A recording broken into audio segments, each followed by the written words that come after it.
Ano yan?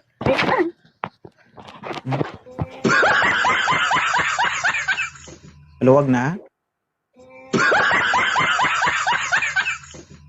Saan si Jess? Bicol. Bicol. Mm-mm. Naghahanap ka ng partner?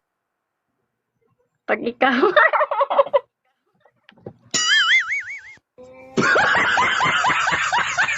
Ay, kay girls. Sungit Hindi ka mo naghahanap? ngayon. Pag ikaw.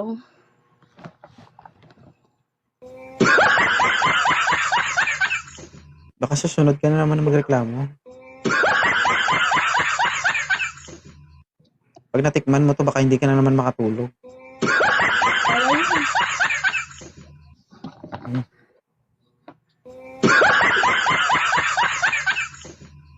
Baka susuka ka.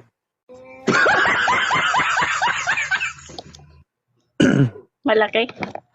Ilang taon ka na ba? 30. Nagbabasa ka ng comment o kausapin mo ako? Bakit ah? Akit-akit ka dito tapos gagawin mo akong tanga? Akit ka dito tapos magbabasa ka lang ng comment, gano'n? Hindi ako tinitignan.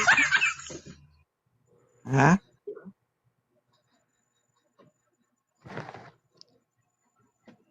Ma'am? Huling tanong. Naghahanap ka o hindi? Ikaw nga.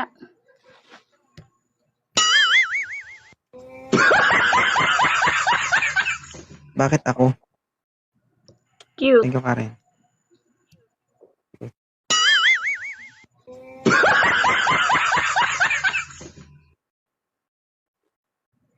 Cute, tsaka Sungit mo ngayon.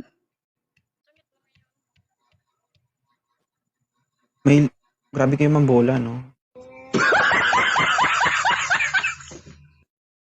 Hindi ah. Ilang taon ka na?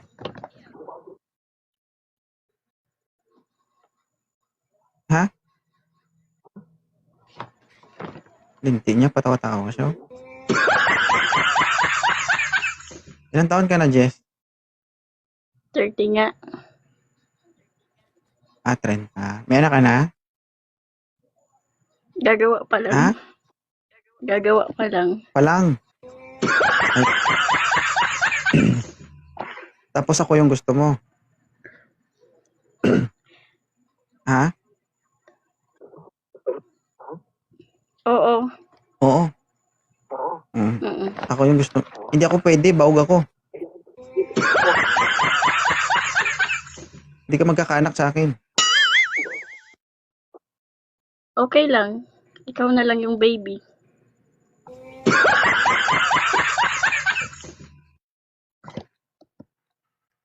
Hindi din to malaki, maliit to. Okay lang.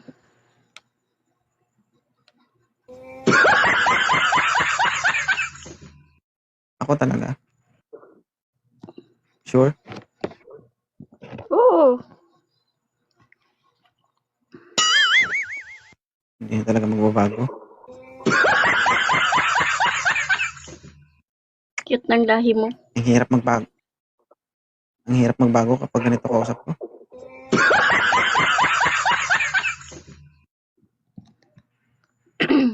Di ba guys? Tulad nito, sitwasyon na to. Babae yung nangunguna. Nananahimik kaming mga lalaki. Tapos guguluhin nyo yung buhay namin. Tapos magre-reklamo kayo.